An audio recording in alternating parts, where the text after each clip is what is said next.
Well, hello everybody. A while back ago I said if I ever had something to talk about, I might whip this camera out and actually get on screen and talk to you guys. Hello, it's me, Johnny Westray from Johnny Westray's Let's Plays and Videos. I'm sure the few of you that are actually watching this are probably curious as to why I'm talking about what we're talking about, which is the Spoony1 scandal over there at thatguywiththeglasses.com. Let's hop right in. Now let's first explore why I want to talk about this. Then I'm going to move into the impact I think it's going to actually have on the Let's Play community, on the internet reviewing community, as it were. And then I'm going to talk about my interpretation of these events, and of course my interpretation matters. Why are we talking about this? Well, let's explore that for a few moments. One of the reasons I got into Let's Play videos as a hobby, and a lot of other people like Timpedia, General Lots, etc., Get Daved, not to speak for anybody else, but they got into it because of people like Spoony, Noah Atweiler.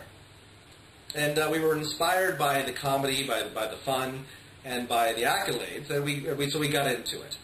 And watching success stories like the Spoony one, Doug Walter, that guy with the glasses, the nostalgia critic, Linkara, etc., have encouraged us over the last 4 or 5 years. And and we're rather involved, aren't we? Those of us that make these videos, watch these videos, go on the forums, involve ourselves in this community, we get to watch it all. We're we don't get first-hand knowledge, we're not there in the room with them, we don't get to sit on the back meetings, but for the most part, it's a very transparent business that we get to watch and view how it's done, and we get to enjoy it, and we're part of it. You know, where it's kind of a give and take between the fans and the folks over there at Channel Awesome and That Guy with the Glasses. So that's why we're talking about it. It has an impact on us, much in the same way if someone who's a big fan of Charlie Sheen and 2.5 Men might get a little crazy and want to watch things, or people who like watching sports, etc. You know. Now let's move on now to what I think is actually the first part of my interpretation of all these events. As I've watched and learned and read the Twitters and read the postings and read the forums and read what I've read, the press releases, it's clear to me that Noah was given a choice to leave That Guy with the Glasses and chose to leave. But the reason he was put in that position was claims of some kind of harassment in the workplace by other staff members at thatguywiththeglasses.com at Channel Awesome. Why this is interesting? Well, this is not the first time a person has been charged with harassment of some kind. And, you know, in the workplace, that is unacceptable behavior. Why it's a little different than most people's lives is that these folks don't share an office. They live all across the country. Lupa and Jesse Okuda and Phallus and Angry Jones, but they all live in different places. So it's funny that you would have a claim of harassment that would lead to disciplinary action when you don't actually occupy the same space for most of the time. But we live in a different world where there is a cyber community, there's cyber bullying, cyber harassment, and in a place like That Guy with the Glasses, the internet is the workspace. Using Twitter to harass people isn't acceptable, and punishment should be doubled out. So I'm okay with that. What I'm not okay with, what it seems to be collusion and some conspiracy on the behalf of some of the producers, video producers over there, That Guy with the Glasses, and what appears to be Spoony's old girlfriend.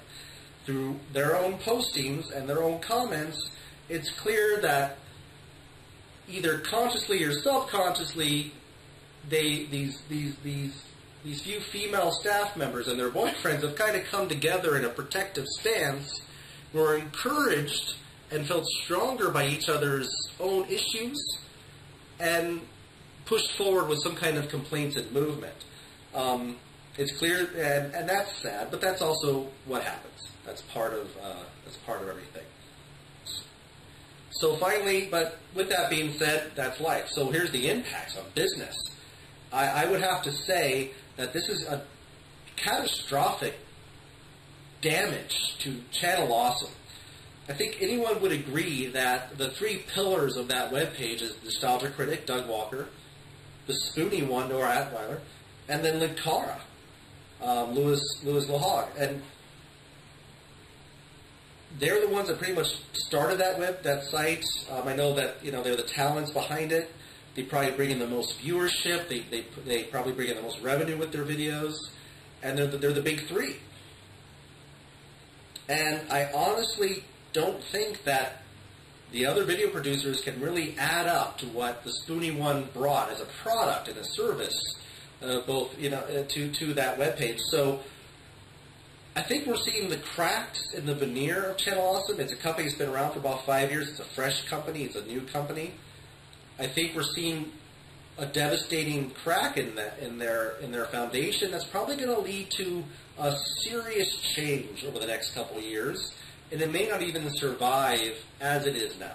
I think it's very likely that in the next several months that you might see other producers voluntarily leave. Linkara, Angry Joe, the Cinema Snob, even Doug Walker might even choose to leave and go start their own business, because as other video producers have stated, like the Amazing Atheist, the Distressed Watcher has stated in his own videos, you can go check it out, as other people have stated, things have changed over there. Certain key characters have left the company, behind the scenes characters like Bargov, I believe is Mike Ellis, or maybe Mike Machado, they're two Mikes, so have left the company. Things have changed, there's new leadership there. And this is normal in any company. This is normal in any business. Going 5 years pretty stable is a good thing. But I think we've lost that stability now. They've lost an arm and a leg with the Noah, and they may keep kicking along, but this is going to be hard for them to recover from. It's going to be really hard for them to recover from, and it's going to be hard for Spoony to adjust too. So where I'm going with this is that it's a great opportunity for us to analyze the business, and if you're at all curious about starting your own business like the one you see over Channel Awesome, remember, crisis management and personnel management are must-needed skills even for a laid-back internet reviewer site. The problems with Noah could have been stopped ahead of time. Simple no tweeting each other policies would have been easy to keep this from happening. So, in conclusion, I would have to say that guy with the glasses is probably looking for some new talent. A pretty face, a nice smile, a friendly character that doesn't get mad, doesn't cuss, doesn't freak out. It's just funny, informative, educational, and just a real nice guy. And with that being said, consider this also a video resume, guys. Just kidding, of course. Stay tuned for some other videos for me. Stay tuned for some more Let's Plays for me. Of course, it's summertime, the sun's out, the grass needs to get cut, there's work that needs to be done around the house, all sorts of things are always going on. But thanks for watching my videos. Thanks for subscribing, and thanks for listening to my little rant on this little crisis and this little catastrophe in this little corner of our internet world. Thanks, guys. It's been Johnny Westray, and I'll see you later.